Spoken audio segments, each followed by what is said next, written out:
আসসালামু আলাইকুম। আজকে এই ইনকিউবেটরে ডিম দেওয়ার আজকে দ্বিতীয় দিন। এখন তেমন কোনো কাজ নাই। পানিগুলোর কী অবস্থা, পানিগুলো দেখবো, চেঞ্জ করে দিব।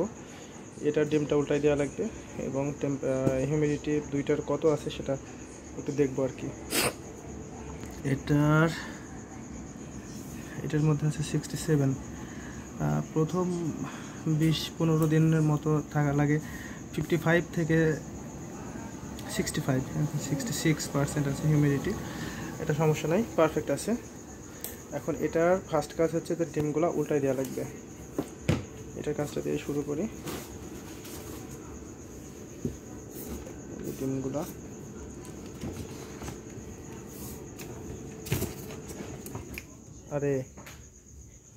আচ্ছা, এটা নড়ে গেছে, দেখ ঠিক করছি আমি।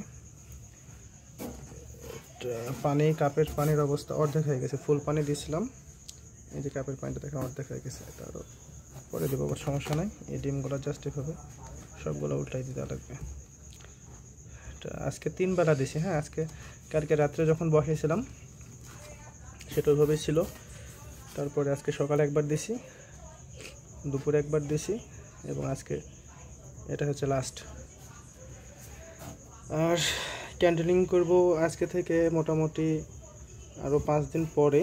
তখন ইনশাল্লাহ বোঝা যাবে যে কতগুলো ডিমে ভ্রূণ আসলো আর কি, কতগুলো ডিম ফার্টেল হলো। তখন এটা বাছাই করে যে বড় ইনকিউবেটরের মধ্যে যেগুলো ডিম ফার্টেল হবে না সেই ডিমগুলো এটা চেঞ্জ করে দেবো আর কি। এখান থেকে যেগুলো হবে ওটা ট্রান্সফার করে দেবো।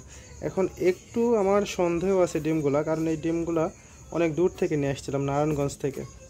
এখন বাসে আসছিলো, বাসের মধ্যে এটা খাঁচার মধ্যে ছিল, যদিও খুব সতর্কভাবে সেফভাবে দেওয়া হয়েছিল। তারপরেও ডিমগুলা যদি বাসের ঝাঁকুনিতে যদি এটার মোটামুটি কাজ শেষ। এটা এখন এভাবে রেখে দেবো। পানি আজকে দেবো না, পানি যদি প্রয়োজন হয় পানি কালকে দেবো এবং সকালবেলায় উল্টে দেবো। এখানে 2টা মিটার, এটার ভিতরটা আপনাদের দেখাই। তো আগে আমার ইউটিউব চ্যানেলে ভিডিও দিয়েছিল। জাস্ট এখানে একটা লাইটের পাশে একটা ফ্যান। এটা হিউমিডিটির কন্ট্রোলের, এটা আপনার কি বলে, এটা সেন্সর।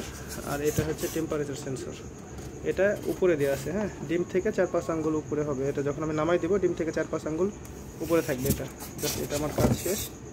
এটা আমি লাগাই দিই।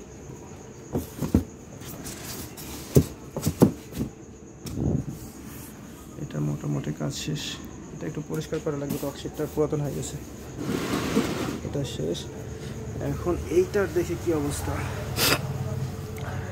আবারও পরিচয় করে দিই, এটা টেম্পারেচার মিটার, এটা টার্নিং মোটরের মিটার, আর এটা হচ্ছে হিউমিডিটি মিটার। এখানে হিউমিডিটি দেখাচ্ছে 51, এখানে একটু কমে গেছে। এখানে পানিটা বড় পাত্রে দিতে হবে। হ্যাঁ, এটা যেহেতু এটা হচ্ছে বড় জায়গা এবং সেম কাপের মধ্যেই দেওয়া আছে। হ্যাঁ, সেম কাপে দেওয়া আছে।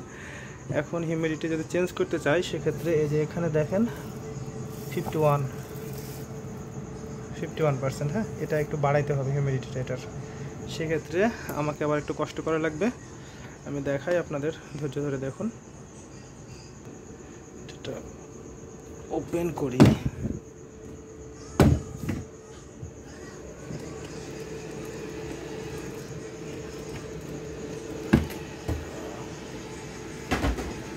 অবস্থা এটা একটু এখানে একটা কিছু দিয়ে এভাবে এটা উঠাই দেওয়া লাগবে। হ্যাঁ, এভাবে ডিমের উপর শুয়ে থাকে। টেম্পারেচারটা সেন্সরটা ঠিক আছে, বাট হিউমিডিটি সেন্সরটা ডিমের উপরে পড়ে যায়। এটার মধ্যে পানি কমে গেছে, যেহেতু কাপ আমি ভালোভাবে উঠালে তারপরে বোঝা যাবে। এই যে আমি ডিমগুলা যেটা এখান থেকে উঠে নিলাম। এখানে ছোট পটে যেহেতু পানি দেওয়া, তারপরে এটা প্লাস্টিক, এটাও পানি কমেছে, কিন্তু হয়তো প্লাস্টিকের কারণে এটা খুব বেশি আকারে বাষ্প হয়নি। তারপরে আবার একটু বড় জায়গা অনুযায়ী এটা তো সেম কাপ দেওয়া আছে। এটার কিন্তু একবারে পারফেক্ট আছে। হ্যাঁ, 56। এখন যেহেতু খুললাম একটু কম হবে, 64 ছিল। আর এটা আমি চেঞ্জ করে এই বাটিটাতে পানি দেবো, তাহলে আমার বিশ্বাস পারফেক্ট হবে। এবং আসলে হয় কি না সেটা 2-1 ঘন্টা 3 ঘন্টা আজকে চেক করবো না, কালকে ইনশাল্লাহ এটা চেক করলে বোঝা যাবে যে কী অবস্থা। এটা বড় বাটিতে দিলে যেহেতু খোলামেলা পাচ্ছে, আমার বিশ্বাস এটা ঠিক হবে আর কি। যেহেতু আমরা প্রফেশনাল না, এর আগে একবার এটাতে বাচ্চা ফুটাইছিলাম ইনকিউবেটর দিয়ে, আর এখন এটা নিয়ে আসছি, এটাতে দিছি। এখন বাকিটা আল্লাহ ভরসা। এটার ভিতর আগের ভিডিও যারা দেখেনি তাদেরকে এটা দিয়ে, এটা মোটামুটি অটোমেটিক, বা জাস্ট খালি হিউমিডিফায়ারটা নাই। যদি এটা ঠিকভাবে কাজ করে, আমি হিউমিডিটির জন্য একটা আপনার ওই যে কী বলে মিস্ট মেকার আর একটা ওটা সার্কিট কন্ট্রোলার পাওয়া যায়, ওটা দিয়ে আমি ওটাও ইনশাল্লাহ এটাতে সেট আপ করে ফেলবো, যেন পানি টানির আমাকে হাত পাত দেওয়া না লাগে আর কি। তো এটা হচ্ছে এই যে মোটামুটি সেট আপ। এখানে একটা লাইট, একটা ফ্যান, এ পাশে একটা লাইট, একটা ফ্যান। আর এই যে লাইটগুলো দেখা যাচ্ছে, এই লাইট দুইটা হচ্ছে এখানে দুইটা মোট 4টা লাইট আছে, হ্যাঁ, এই পাশে দুইটা এবং এই পাশে দুইটা। এটা যেহেতু এসি ডিসি এবং এসি ডিসি ডিসি, এগুলো হচ্ছে ব্যাটারিতে চলার জন্য, হ্যাঁ। এই যে ব্যাটারির লাইন আছে পাশে, এই হচ্ছে ব্যাপার। তো এটাতে এখন দিলাম, আল্লাহ ভরসা আমার মনে হয় এবার হিউমিডিটিটা এটা পারফেক্ট হবে। এই যে ড্রিমের ট্রে বসাই দিচ্ছে, আরে হ্যাঁ, ড্রিমের ট্রে বসাই দিছি, এই অবস্থা। এটা কালকে এটা সিস্টেম করবে ইনশাল্লাহ অবশ্যই। আর এটা 5 মিনিট, এটা যে আমাকে প্যারা দিয়েছিল, মানে যার কাছ থেকে নিয়েছিলাম আমি জাস্ট চেক করার জন্য, 1 মিনিট পর পর আমি চেঞ্জ করে দিয়েছি। এই বিষয়ে আমার কোনো অভিজ্ঞতা নাই। এটা যা প্যারা দিয়েছে, একদিন যেদিন ছোটো ভিডিও হবে যেদিন, সেদিন এটা সম্বন্ধে গল্প করে, পরে অনেক কষ্ট করে এটা ঠিক করেছে। 90 মিনিট পর পর এটা অটো টার্ন করা আছে। তো আজকের এ পর্যন্তই। আমি ইনশাল্লাহ আমার ইচ্ছা আছে আমি ডিমের বাচ্চা ফোটা পর্যন্ত প্রতিদিন ভিডিও দেবো এটার জন্য। এটা যাদের ভালো লাগে দেখবেন, যাদের ভালো লাগবে না তারা অ্যাভয়েড করে যাবেন, এটা তো কোনো প্রবলেম নেই আর কি। তো সে পর্যন্ত ভালো থাকবেন, কালকের ভিডিওটার জন্য অপেক্ষায় থাকেন। আর অবশ্যই আপনারা কালকে শেয়ার করবো যে বড় বাটিতে, যে বাটিতে পানি দিলাম, সেই বাটিতে পানি দেওয়ার কারণে এর হিউমিডিটিটা ঠিক হয় কিনা। এখন হিউমিডিটি কত আছে এখানে শো করে 60, এখন বাইরে গেছে, কারণ এটা যেহেতু খোলামেলা, বর্ষার দিন জলে বসবার কারণে এখন হিউমিডিটিটা বাইরে গেছে। তো দেখা যাক এখন কী হয়, আল্লাহ ভরসা। হ্যাঁ, ধন্যবাদ, আসসালামু আলাইকুম।